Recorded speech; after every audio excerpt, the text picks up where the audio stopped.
Good morning and welcome to Thursday, Patriot Radio News Hour. Joe and Jason here, 800-951-0592. That is our toll-free number. Getting that wealth insurance put away, gold and silver. You know, the thing that's been real money for thousands of years, not hundreds of years, something that doesn't go to zero. It's not an electronic credit. It's not a debt. It's not a promise to pay, right? You don't have to worry about the SEC or the Federal Reserve. You don't have to worry about earnings statements or if the CEO got caught up in a scandal or whatever it may be. It's such a simplistic way to really preserve wealth. It's the best way to do it. allamericangold.com is the website to keep you up to date. It is Thursday, so we got jobless claims, right? We're at historic lows. It was up this week, Jason, up 13,000, but only 196,000. That's way below normal. Despite the layoff announcements continue to roll on. Disney laid off 7,000. JP Morgan was laying off hundreds in its mortgage division. Canopy was laying off 800. eBay saying that they were laying off 4% of their global workforce. And it's one of those, man, you're really not sure what's going to happen next, right? Housing continues. I mean, everything out of housing says it's getting even slower. Yeah, I saw some more of the companies that are getting ready to lay off or are doing the layoffs, Joe. So it's happening. You know, it's just the markets are not responding right now. So we'll sit here and tell people to continue to stack up some silver and some gold and we'll be in a much better position once this thing unravels. Yeah, it's something where I think the everybody's kind of like, when is that shoe going to drop? Is it going to drop? Is it not going to drop? I'll say this: I'm as confused as everybody else. I don't know what it's going to be. What is that catalyst going to be, one way or the other?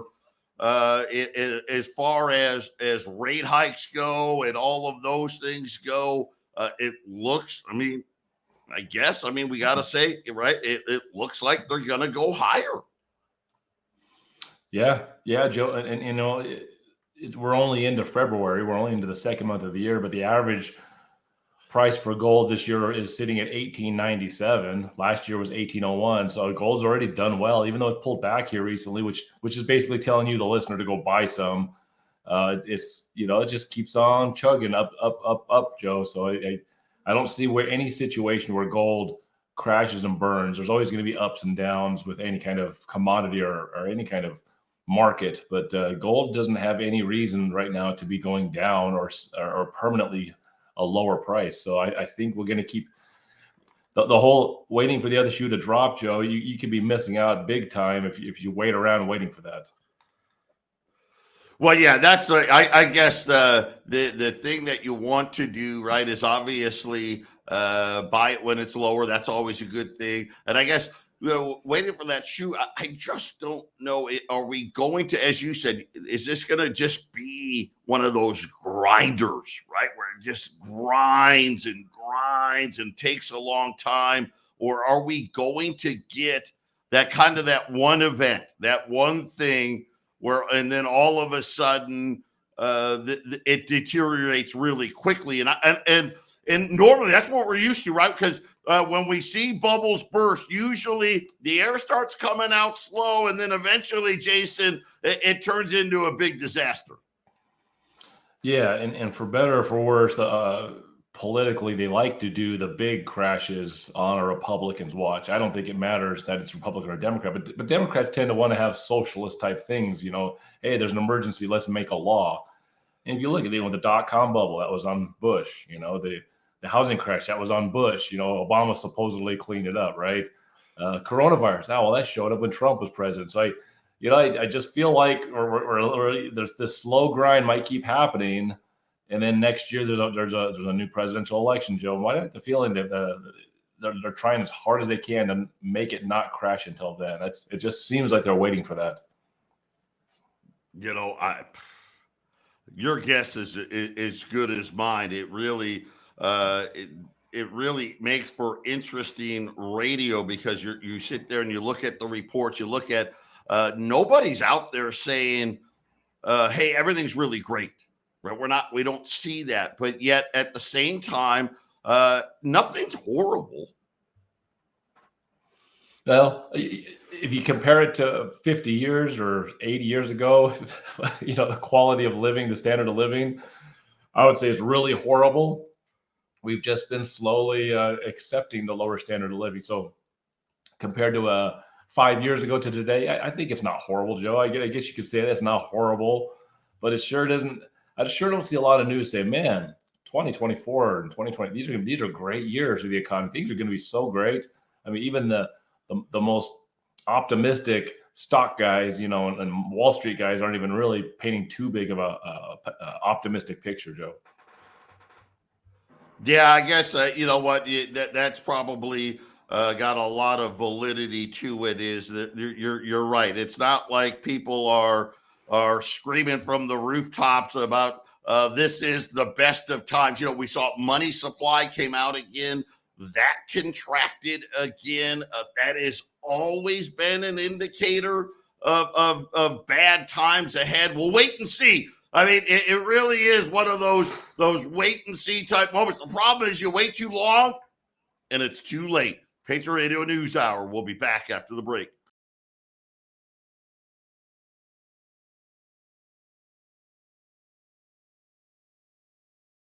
(800-951-0592) Patriot Radio News Hour. Joe and Jason here on this Thursday. A quick look in at the markets here. The Dow's up 145 points. I'm sorry, I was going to say Twitter, wasn't Twitter. Tesla having a good day today. The S&P's up 15. The Nasdaq's up 66. Gold's down 3. Well, see, gold's been really moving all sorts of directions today. It's been up 10. It's been down 10. Now it's coming all the way back again here. 1875. So kind of basically gold's been sitting right around this level all week here. Silver's down again. Silver actually moved a little less than gold today, but right now down at 22.25. This market recap brought to you by our good friends over at Y-Refi. It's great. I had one of the reps in my office yesterday, Y-Refi. I talked to them really at least every other week as they keep me educated, informed on what is happening out there. We're working on a few things. I at some point, it won't be on this show, but at some point we'll get the CEO of Y-Refi in, so because it's just such a great success story about how if we get government out of the way, man, private enterprise will find the way. Y-Refi, really great thing about this, up to 10.25% returns guaranteed, and it doesn't matter about Wall Street. Wall Street doesn't matter. And that's the best part, isn't it? Invest, yrefi.com. That's the word invest, the letter Y, REFY.com. Just call 888 YREFI24.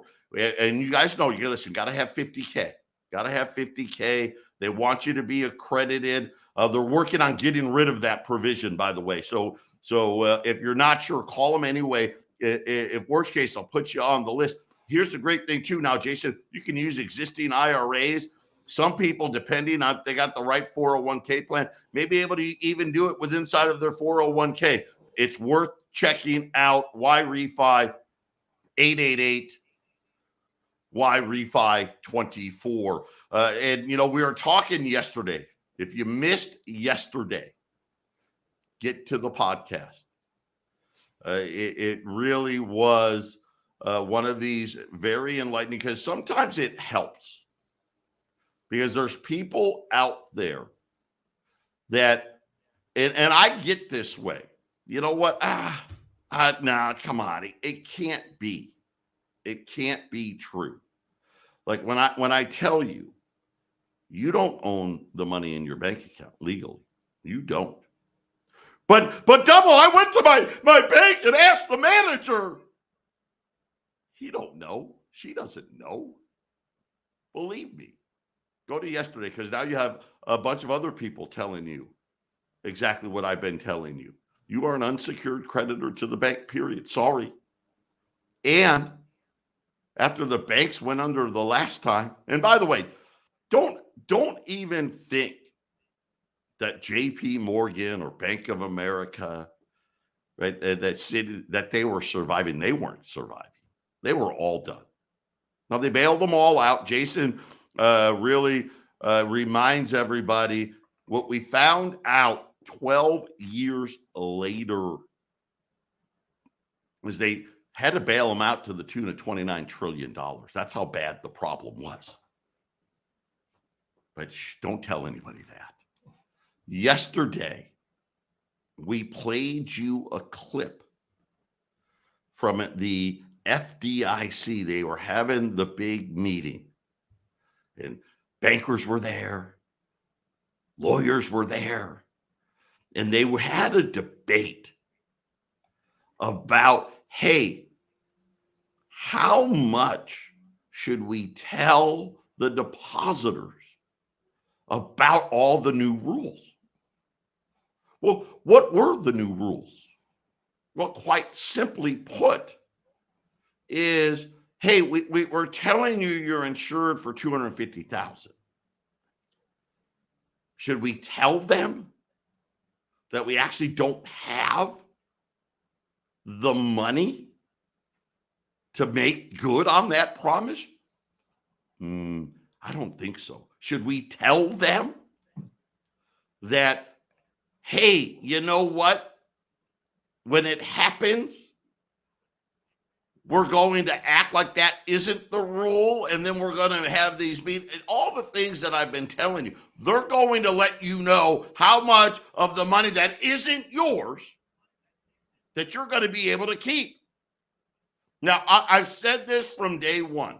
Never, ever, ever, ever, ever have more than $250,000 in any banking institution.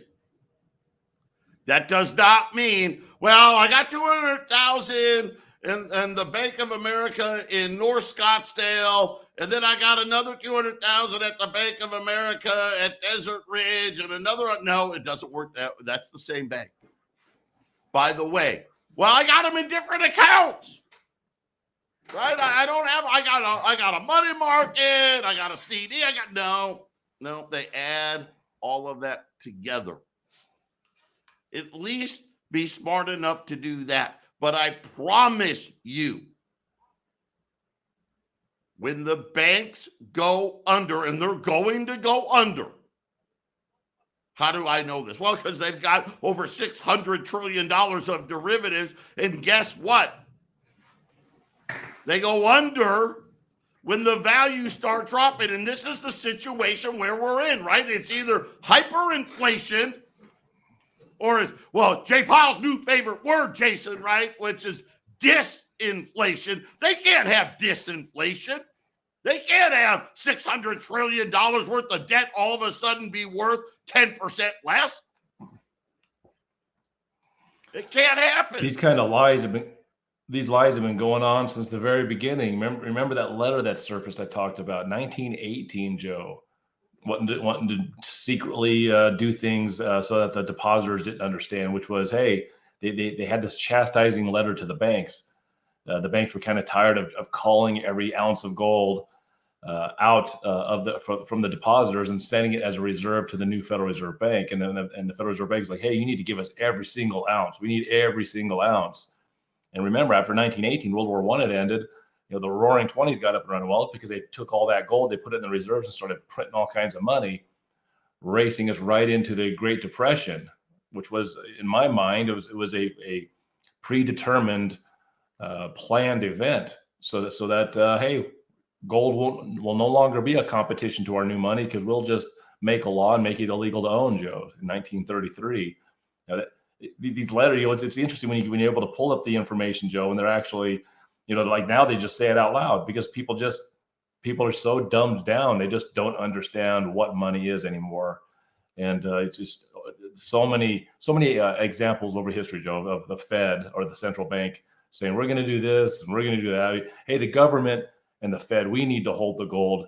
It does us more good than having the citizens hold it, right? As if it's not important for the citizens to hold, if they want it, we shouldn't want it.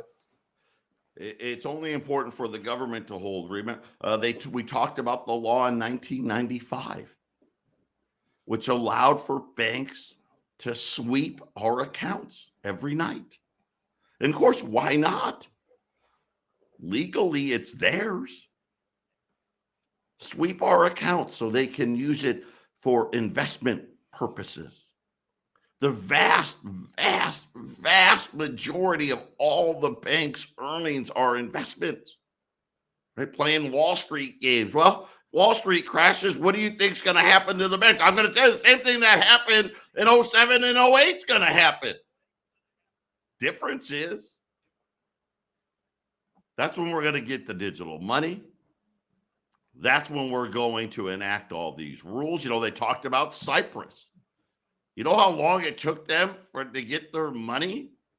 The ones that were quote unquote insured. And of course, now what they didn't tell you in that video is a lot of people that had, insured deposits, Cyprus decided, you know what, you're nefarious.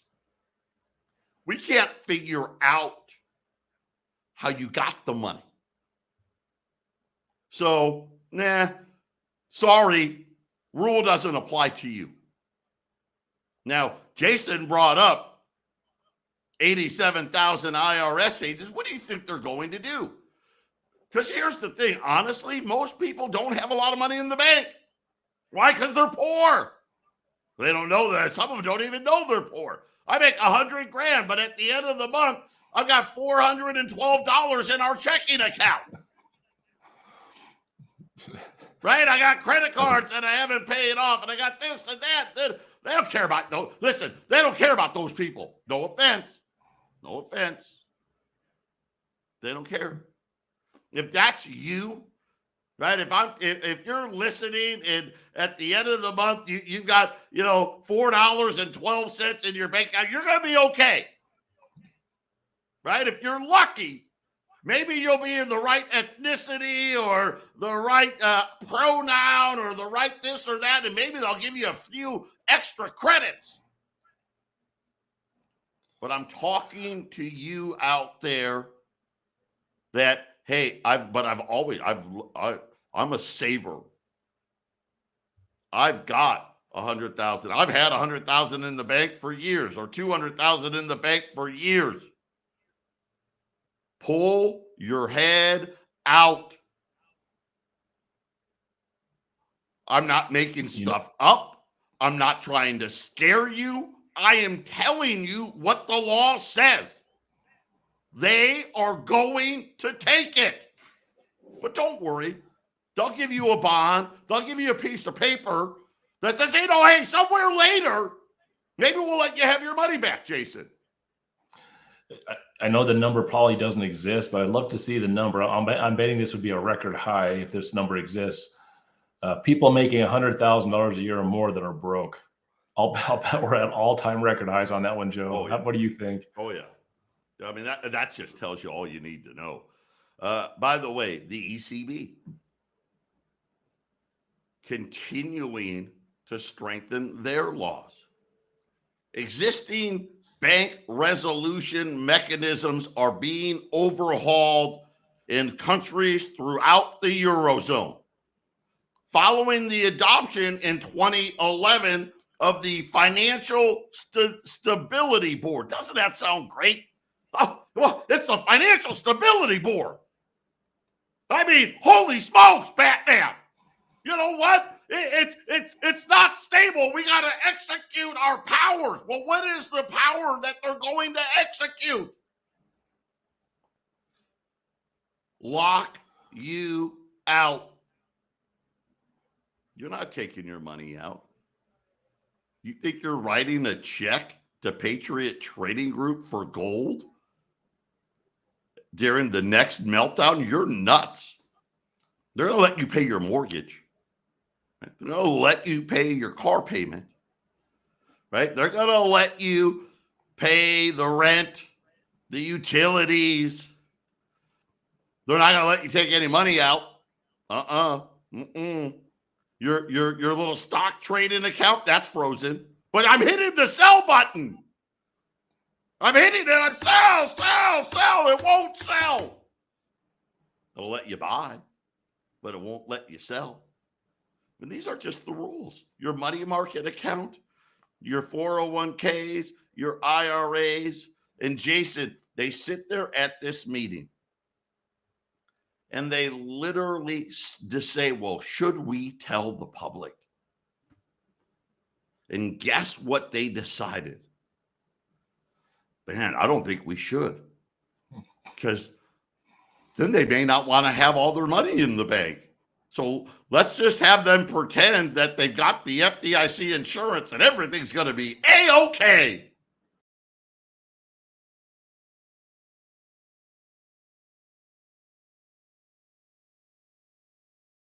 800-951-0592. Joe and Jason, Patriot Radio News Hour on this Thursday. Credit Suisse. We've been watching them for a while.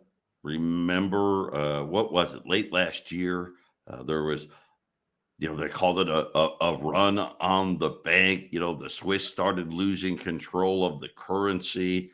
There was a big, I don't want to call it a bailout because it wasn't a bailout, but they had to raise a bunch of capital. Jason, they just reported another staggering loss, $1.5 billion loss. Outflows hit a new record. You have to be careful because, like I said, we're talking in the first segment. We don't know the event. It's going to be something. What's the trigger point?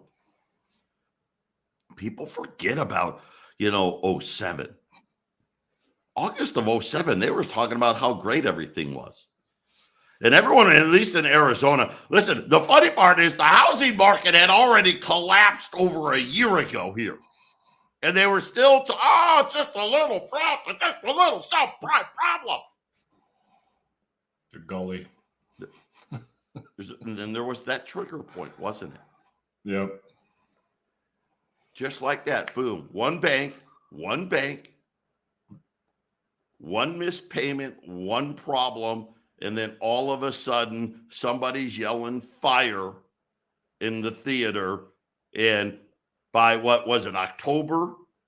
Like Lehman Brothers was going under, and by March of the following year, Bear Stearns was going under. They were all getting ready to go. Now, why do I bring up Credit Suisse? Well, let me tell you about laws, and they're not even, and again, rules. I want to be clear. And I love it. Don't call me up and, show me the law that says the money's not mine from the bank. It's been banking law since like the 1400s. Get a grip. But the laws that are being changed across Europe right now, and I bring them up because us in Europe, we do things together. The main features of the new bail-in tool. See, it's a tool, right? Of course, Jason, they got all the tools in the tool shed. Isn't that one of the Fed's favorite words? We got tools. Yeah, most of them are, let's just take off a limb. That's the tools they got. The bail-in rules are now in effect. They gave it a 4-year resolution time. So these are rules that started in 2018. Okay, they're now saying, okay, we've gotten all the feedback, the banks and us, and we're ready now. The scope of the bail-in clauses is generally broad, and this is bad for us.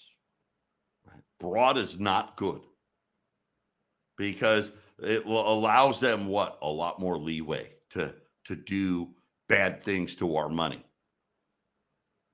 And then they say it's encompassing all liabilities apart from those explicitly excluded.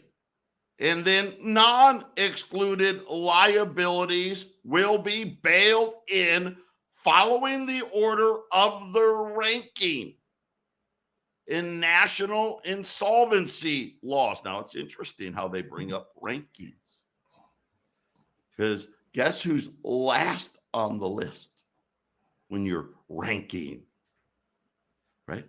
Unsecured debt. See, secured debt goes first. And there's all kinds of levels of secured debt, and then you get to the unsecured debt. But let me tell you what's changed, or what's new for me. They're saying now that the senior rankings to national insolvency laws related to customer deposits. So this one's just about the customer deposit. The latest council compromise introduces what they call a super priority. What, doesn't that sound great, Jason? You're going to have a super priority. Now, granted, you're still unsecured, but you'll have the super priority of the unsecured. And what they've decided is the super priority is people that don't have any money in their banks. Now, they say anything under 100,000 euros gets a super priority. But then they here's the problem with that. Then the very next sentence they said, but if the problem at the bank is bigger than anticipated, well, then, yeah, maybe you won't have a super priority. But here's what they say about the ability for them to take your money. They talk about the category of all other senior unsecured claims.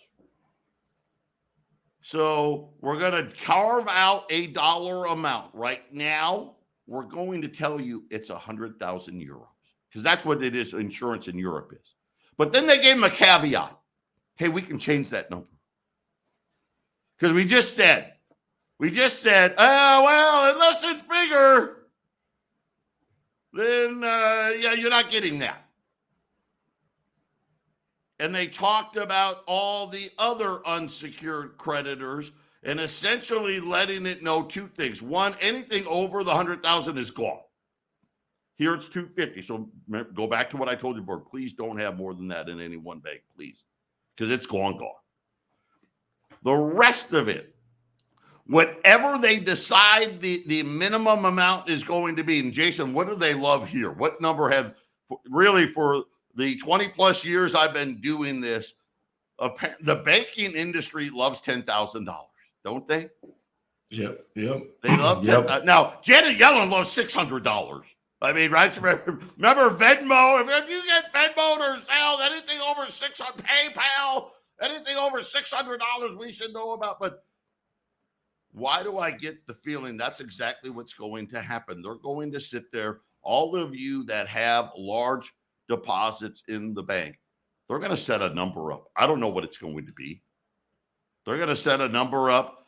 I don't know what it's going to be. Is it going to be 10,000, 20,000, 50,000? I don't know. But then, hey, guess what we're going to do?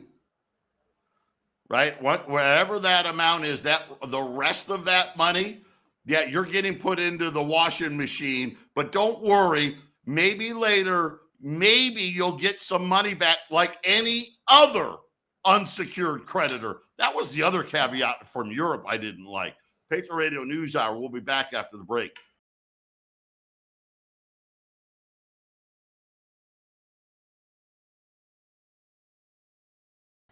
(800-951-0592). Joe and Jason here, Patriot Radio News Hour on Thursday. We're reading from the ECB's updated bail-in rules.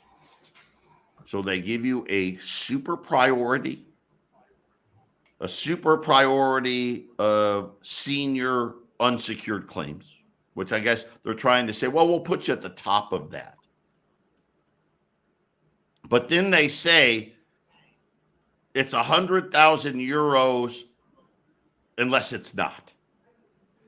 And again, very broad. They don't tell us much. Well, what, like, is there a certain situation? Right? What's the rules for when it's not? We don't know. We don't get to know. Then they say anything over that, they call it a simple priority. So you get to be a simple priority, which, and they even specify, this is retail deposits of natural persons. That's me and you putting our money in the bank. The latter category, this simple priority, as they call it, will rank below what they deem the level for insured deposits. So this is where it kind of gets scary, Jason, is they're saying, hey, you know what? That's not going to be ranked as high as the quote unquote insured deposit is, which essentially is letting you know, hey, we're going to take some of that money. Even though we told you we weren't, even though we said it was insured, we've had an emergency, we've changed the amount, and now it's going to be a simple one, which means, hey, that some of that money is just going to disappear here at least. And what I'm telling you here is, well, they're going to give you a piece of paper that says maybe down the road you can get your money back. This, as I'm reading it, says we may give you a piece of paper that says you can get some of that money back. But we want to treat you like we treat all other unsecured claims. Kind of interesting, isn't it, Jason? All I know after hearing this is anytime I'm on the phone, or you get on hold for any kind of thing, or you're talking to somebody, who knows, anywhere in life, and when they tell me, let's say you got a complaint or something goes wrong, hey, we're going to fix this. You're our priority. Now I'm never going to look at that as being important anymore. I need to be a super priority. that's all I got in my head. Right. I no longer is priority. Isn't that what that word means? You are the prime person that we're dealing with. That's not You're good the enough. Priority. Well, you're a simple priority, not a super priority. Oh no, super priority. Let me read you a few more sentences. Starting with bank funding, the bail-in rules transfer risk from taxpayers to unsecured bondholders. Guess what? In their rules, even the insured amount, they still classify you, and rightfully so, legally, that's what it is. Just like I've been telling you, you're an unsecured bondholder, period. End of the story. In this way, they can counterbalance the perceived implicit subsidy from which some very large or highly interconnected institutions have benefited, leading to excessively low funding costs, particularly in good times. So now what they're saying is, by the way, we're putting the onus on the banks to behave. And sitting there, think about what the position they put us in. Does anybody really trust the banks? Do you really? Do you trust that they're operating in your best interest? Remember yesterday, they had to get rid of LIBOR. because the banks were screwing us on purpose. Right? Jamie Dimon, JP Morgan Chase, they've been convicted like half a dozen times of committing felonies on their own depositors. Wells Fargo. And yet they're saying, oh, by the way, hey, the risk now on the bank. And if the bank screws it up, well, we're going to take the money. I mean, Jason, it's pretty simple. Yeah, I remember watching a movie, Margin Call, and you got the big corporation, right? It's just around the housing crash. And they call the big wig in because, they found out that they have so much mortgage-backed securities that are rated wrong that are dying on them that it's like 5 times the entire company's value that they're going to lose. So they call an emergency meeting overnight, and Jeremy Irons is the head guy. He comes in and they basically are like trying to figure out what they're going to do. He's like, well, the way I look at it after the whole thing, after they figure out how bad it is, the way I look at it, we got 3 options. We can cheat, we can do something smart, or we can be first. He's like, I don't cheat. But as much as I like to think we have smart people in this building, it's just better to be first, right? And Kevin Spacey, the guy, the voice of reason, like, you do know that if we are the first, we dump all this stuff, you're selling something has no value. See, like, we're selling it to the fair market value, right, Joe? It's just, that's how crooked it is. They knew they were going to dump a bunch of crap onto people, and they were saving themselves and taking care of themselves, Joe. That's why I think we're not having the crash yet. You said we're waiting early in the show, waiting for the other shoe to drop. I think the system is a little more locked armed right now. I don't think the mortgage-backed securities are as bad. And I think this big crash we're waiting for, it's getting, when it happens, I think it'll be a tremendous one. I just don't know when it's going to be. They might be holding out as it slowly goes down, Joe. So everything you read is just more corrupt natures of people that have more ability to do what they want, and we have to serve them. And that's why you buy gold, Joe. You buy gold. Tell the depositors? Nah, they don't need to know. They don't need to know.